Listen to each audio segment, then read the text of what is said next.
Bismillahirrahmanirrahim. Assalamualaikum warahmatullahi wabarakatuh. Masih dalam topik Ramadan. InsyaAllah kita akan bicara tentang tetap sehat, tips tetap sehat di bulan Ramadan. Ramadan kadang dijadikan oleh kaum muslimin sebagai pelampiasan ketika berbuka yang tadinya tidak makan, tidak minum. Kemudian ketika waktu buka dijadikan ajang balas dendam. Ini mindset yang salah. Ya. Dan kalau kita melihat semua kehidupan, aktivitas kehidupan Nabi SAW akan didapati banyak hikmah. Banyak hikmah. Kita ingin lalui beberapa hadis Nabi SAW terkait dengan buka puasa. Pertama, Nabi SAW datang dari hadis Sahal bin Sa'ad bahwasanya Nabi bersabda, la yazalun nas bi khairin ma ajjalu al-fitr. Senantiasa manusia akan berada di dalam kebaikan selama apa? Selama dia atau menyegerakan buka puasa. Ini penting, ya. Selama apa? Menyegerakan buka puasa. Maka manusia, umat muslimin selalu dalam kebaikan. Ima kebaikan kesehatan mereka, ima kebaikan keberkahan yang lengket pada mereka. Karena mereka menjalankan sunnah Nabi SAW, dan kalau Rasulullah perintah sesuatu, Allah perintah sesuatu, pasti ada kebaikan, hikmah di balik situ.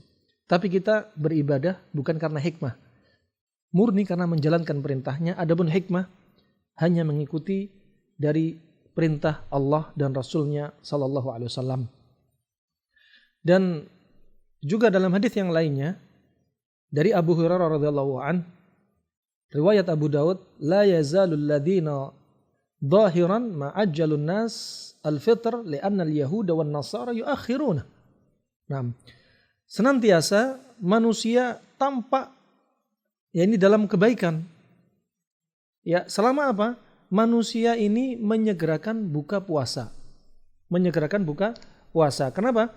Karena Yahudi dan Nasara senantiasa mengakhirkan waktu berbuka. Berarti apa? Ada perintah dari Nabi kita untuk segerakan. Ada perintah dari Nabi untuk kita menyelisih orang Yahudi dan Nasara yang suka mengakhirkan buka puasa. Sebagaimana sahur juga demikian. Nabi menganjurkan untuk mengakhirkan waktu sahur, sedangkan Yahudi dan Nasara mereka tidak sahur. Mereka tidak sahur. Dan Nabi SAW dari anjuran untuk berbuka, di antara menu buka Nabi SAW sebagaimana datang dari hadis Aisyah radhiyallahu anha, datang dari Anas bin Malik, datang dari Ibnu Abbas, bahwasannya menu buka Nabi SAW pilihan pertamanya adalah yaitu rutab, kurma basah. Kalau nggak ada kurma basah, pilih menu berikutnya tamar. Kalau nggak ada dua-duanya, apa? Hasahasawatin minal ma', dengan air. Di sini ada beberapa faedah.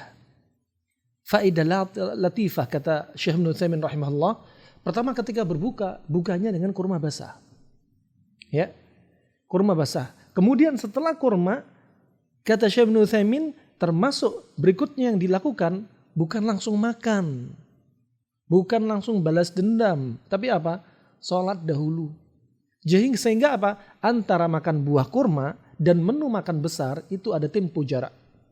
Sebagian ulama menjadikan dalil firman Allah Subhanahu wa taala, wa faqihatin mimma yatakhayyarun wa lahmi thayrin mimma yashtahun. Dan buah-buahan silakan kau pilih yang kau suka. Setelah itu baru makan daging. Daging burung dalam ayat ini. Ya. Karena walahmi, huruf waw di sini dalam bahasa Arab yufidu al-muhla, memberikan jarak, tempo.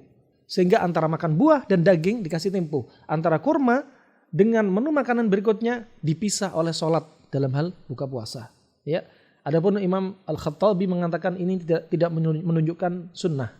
Alhasil dari sisi kesehatan memberikan manfaat. Antara buah, biar buah dicerna dahulu di lambung, kemudian tidak langsung makan besar, kemudian sholat, Ya, setelah sholat baru makan besar. Subhanallah. Ya, ini faedah yang disebutkan Syekh Ibnu Utsaimin rahimahullah. Kemudian kenapa dipilih kurma? Kenapa nggak pilih pisang? Kenapa nggak pilih sop buah? Kenapa nggak pilih sambosa? Kenapa nggak pilih asinan? Ya, kenapa nggak pilih rujak? Ya, kenapa nggak pilih pecel? Kenapa? Disebutkan pula dari disiplin ilmu kedokteran yang lainnya bahwasannya ketika perut kosong sebagaimana sahur pilihan Nabi kurma. Ya. Kemudian ketika buka pilihan Nabi kurma. Kenapa? Ketika perut kosong yang puasa untuk di negeri kita itu sekitar 12 jam sampai 14 jam. Jadi jadwal detox ketika orang tidak puasa antara jam 4 pagi sampai jam 12 siang. Adapun ketika puasa jadwal detox adalah ketika azan ya, sampai waktu maghrib. Jadi waktunya detoxnya lebih panjang. 12 jam atau 14 jam. Kemudian ketika perut kosong, yang paling bagus untuk liver dan limpa adalah yang manis-manis. Dan Nabi memilih kurma. Kurma adalah buah yang paling manis. Buah yang paling lengkap vitaminnya, 2 vitamin yang dikecualikan tidak ada. Dan buah yang tinggi kalori, 3 biji sama dengan kalori 3 biji pada kurma sama dengan 1 piring nasi. Masya Allah. Ya. Kemudian di sini kenapa pilih kurma? Kenapa buka tidak pertama langsung makan kambing, makan ayam? Ya, karena ketika makan makanan yang berat seperti ini, di liver akan dicerna butuh waktu 4 jam. Jadi baru azan kemudian makan daging. Coba bayangkan, Anda sholat maghrib, apa yang terjadi?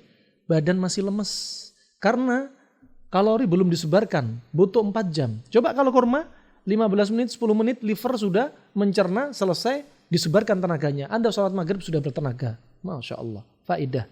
Ya, tapi ingat, jangan sampai ada yang bilang sunnahnya berbuka makan manis-manis. Bukan, tetap kurma. Dan kurma yang paling manis. Ya, jangan sampai salah paham.